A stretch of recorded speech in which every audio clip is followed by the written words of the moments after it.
یرید اللہ ان یخفف عنکم، اگر اس راستے پر چلو گے تو اللہ تمہیں ہلکا پھلکا کر دے گا، تمہارے اسٹریس دور کر دے گا۔ اگر تم اسلام پہ چلو گے، سیکھنے کے لیے ہر میدان میں اللہ تعالیٰ نے محنت رکھی ہے، بغیر محنت کے نہیں۔ اب چونکہ اس محنت پہ کیا ملے گا وہ نظر نہیں آتا۔ ابو دجانہ رضی اللہ تعالیٰ عنہ بہت بڑے صحابی ہیں، ان کے اتنے فضائل ہیں، کتابیں بھری پڑی ہیں، لیکن وہ فرماتے تھے میرے بھائیوں، میرے پاس بخشش کا سب سے بڑا جو عمل ہے وہ یہ ہے کہ میں نے اپنی زبان سے کبھی کسی کو دکھ نہیں پہنچایا، اور میرے دل میں کسی کے لیے نفرت کوئی نہیں ہے۔ اور اچھے اخلاق دو چیزوں سے قابو میں آتے ہیں، ایک اس زبان پہ قابو ہو، ایک دل کے جذبات پر قابو۔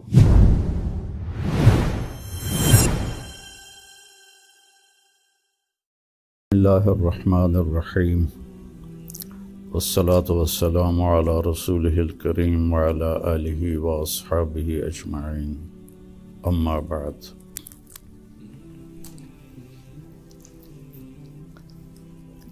دین اسلام زندگی گزارنے کا وہ طریقہ ہے جو اللہ نے جناب رسول اللہ صلی اللہ علیہ وسلم کے ذریعے سے ہم تک پہنچایا اور بتایا، ڈنڈے سے نہیں چلایا۔ باقی جو جتنی مخلوق ہے ان کو اللہ نے مجبور پیدا کیا ہے۔ آم کے درخت پر اس کی مرضی سے کیلا نہیں لگے گا، آم ہی لگے گا، یہ اس کے لیے پابندی ہے۔ کریلا کڑوا ہوگا، میٹھا نہیں ہوگا۔ بھینس نے دودھ دینا ہی دینا ہے، اس کو اختیار نہیں کہ وہ انکار کر دے۔ تو اس طرح پوری کائنات کو دیکھیں تو ساری کائنات اور سارے جانور، سارے جاندار بے جان، وہ ان کو اللہ نے پابند کر دیا ہے، وہ اس سے ادھر ادھر نہیں ہو سکتے۔ ہمارا چونکہ پیپر ہے کہ لیبلوکم ایکم احسن عملا، کہ تم میں کون اللہ کو راضی کر کے آتا ہے، کون اپنے عمل کو خوبصورت بناتا ہے، اور کون اس تھوڑی سی زندگی کے پیچھے اپنے اللہ کو ناراض کر دیتا ہے۔ تو جب اللہ ہی نے انسان کو بنایا اور اس نے ہی چلنے کا راستہ بتایا تو یقیناً وہ سب سے آسان ہوگا۔ پوری دنیا کے نئی نسل میں ایک بات کامن ہے، چاہے پاکستان میں ہو چاہے امریکہ میں ہو، دین پہ چلنا بڑا مشکل ہے۔ تو ہم اللہ سے پوچھیں وہ کیا کہتا ہے جس نے ہمیں یہ فطرت اللہ التی فطر الناس علیہا لا تبدیل لخلق اللہ اور ان الدین عند اللہ الاسلام، کہ اب زندگی گزارنے کا ایک ہی طریقہ ہے جس پر تم کامیاب ہوگے، وہ اسلام ہے۔ تو اللہ تعالیٰ کہہ رہا ہے یرید اللہ بکم الیسر، اللہ تمہارے لیے آسانی چاہتا ہے، ولا یرید بکم العسر، اللہ تمہارے لیے تنگی اور مشقت نہیں چاہتا۔ یرید اللہ ان یخفف عنکم، اگر اس راستے پر چلو گے تو اللہ تمہیں ہلکا پھلکا کر دے گا، تمہارے اسٹریس دور کر دے گا، تمہاری یہ جو اینزائٹی اور ڈپریشن کا لفظ پوری دنیا میں چلا ہے، یہ اللہ تمہارے دور کر دے گا اگر تم اسلام پہ چلو گے۔ یرید اللہ ان یخفف عنکم، اینزائٹی ڈپریشن کی دوائیں کیا کرتی ہیں؟ دماغ کو تھوڑا سست کر دیتی ہیں، تو اس کی جو فیلنگز ہیں نیگیٹو وہ ذرا کم ہو جاتی ہیں، تو اللہ تعالیٰ فرما رہا ہے میرے راستے پر چلو تو یہ آئیں گی نہیں، تم خوش باش رہو گے، مزے میں رہو گے۔ پھر اللہ تعالیٰ کہتا ہے ما جعل علیکم فی الدین من حرج، میں نے تمہارے دین میں کوئی تنگی رکھی کوئی نہیں۔ بھوک لگی ہو تو روٹی کھانا مشکل کام ہے، کتنا آسان ہے۔ ہاں اس کے لیے اگر کہیں جانا پڑے تو جانا پڑے گا۔ آپ لوگوں کے کھانے کا کیا باہر انتظام ہے؟ تو آپ لوگ باہر کھانا کھانے جاتے ہیں، یہاں بیٹھے بیٹھے تو نہیں آتا۔ تو اس کے لیے جو انسان تکلیف اٹھاتا ہے وہ اس کو محسوس نہیں ہوتی، تو بغیر مقصد کے جب کوئی تکلیف آتی ہے تو وہ محسوس ہوتی ہے۔ یہ میں پورا امریکہ، یورپ، آسٹریلیا، سارے بر اعظم پھرا ہوں۔ آپ کے ملک میں لائف بہت ٹف ہے، آسان نہیں ہے، بہت مشکل لائف ہے۔ تو اللہ تعالیٰ کہہ رہا ہے تم میرے راستے پر آ جاؤ، ہم تمہاری زندگی کو آسان کر دیں گے، چونکہ اس میں تنگی ہے ہی کوئی نہیں۔ پھر ایک حدیث سناتا ہوں آپ کو، ان اللہ شرع الدین،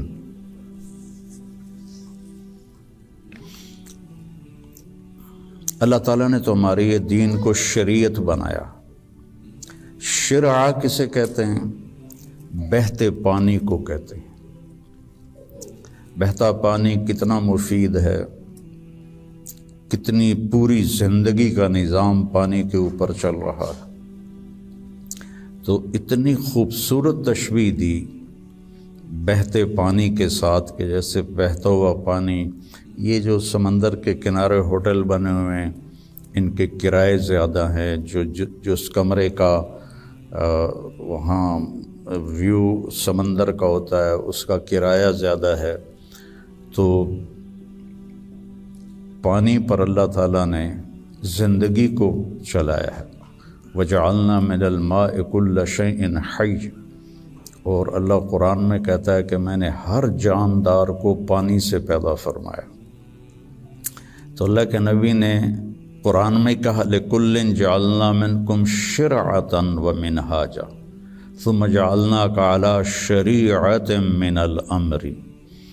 تو اس کے پیچھے وہ خوبصورت معنی ہے کہ بہتا پانی، میٹھا پانی زندگی کی سب سے بڑی ضرورت۔ اس لیے سفر میں آدمی ہو اور پانی کی قلت ہو تو علماء کہتے ہیں نماز کے لیے تیمم کرے اور پینے کے لیے پانی کو محفوظ کرے۔ نماز جیسے عمل کے لیے اللہ نے صحابہ یہی کچھ کرتے تھے کہ پانی پینے کے لیے رکھتے تھے اور نماز تیمم سے پڑھتے تھے۔ تو ان اللہ شرع الدین، پہلی بشارت تو لفظ شرع میں ہے، وجعلہ سہلا، دوسری خوشخبری آسان بنایا،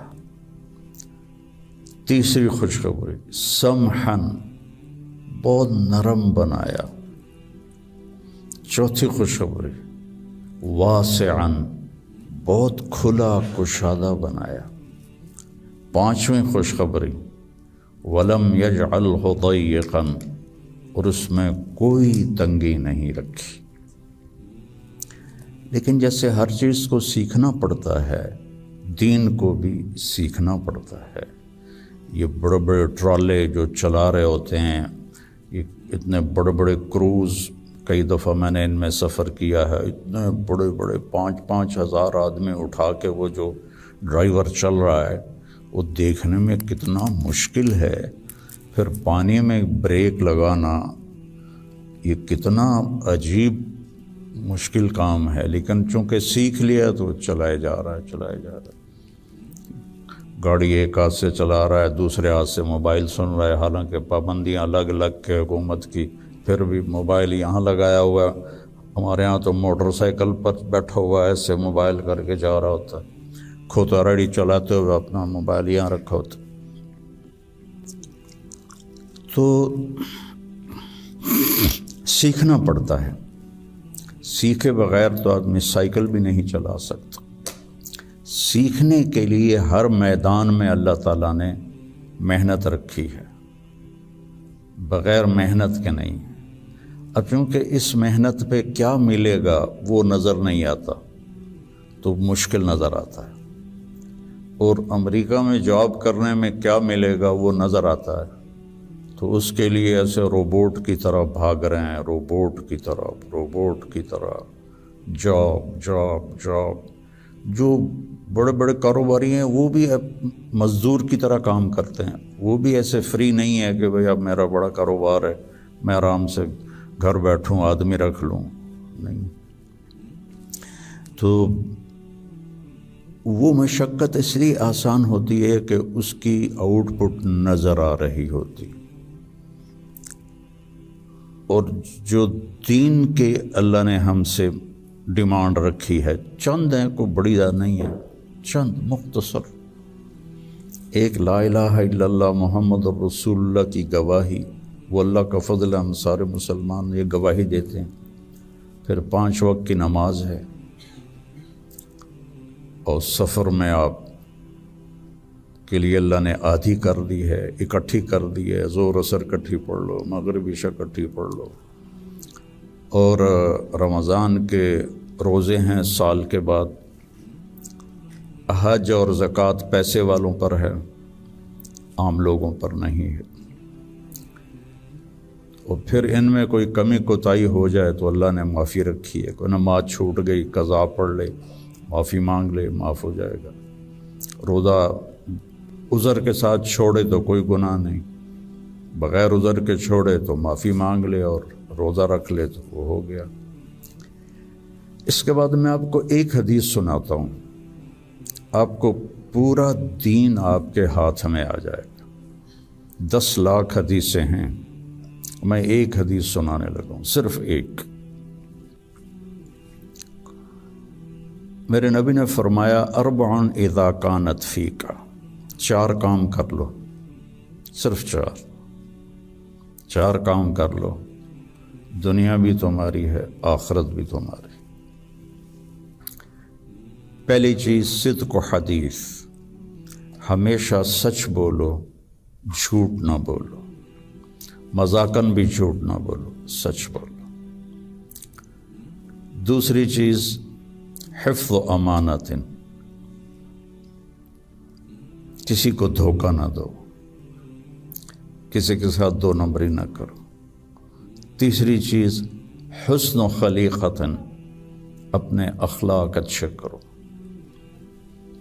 اور اچھے اخلاق 2 چیزوں سے قابو میں آتے ہیں، ایک اس زبان پہ قابو ہو، ایک دل کے جذبات پر قابو ہو، دل میں کسی کے لیے نفرت نہ ہو، اور زبان سے کسی کے کو ذلیل کرنے کا بول نہ ہو، غیبت نہ ہو، بہتان نہ ہو، جھوٹ نہ ہو، گالی گلوچ نہ ہو، تو کسی کو دل توڑنے والی گفتگو نہ ہو۔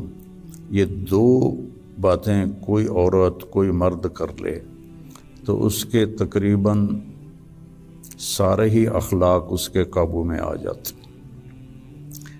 ابو دجانہ رضی اللہ تعالیٰ عنہ بہت بڑے صحابی ہیں، ان کے اتنے فضائل ہیں، کتابیں بھری پڑی ہیں، لیکن وہ فرماتے تھے کہ میرے بھائیوں، میرے پاس بخشش کا سب سے بڑا جو عمل ہے وہ یہ ہے کہ میں نے اپنی زبان سے کبھی کسی کو دکھ نہیں پہنچایا، اور میرے دل میں کسی کے لیے نفرت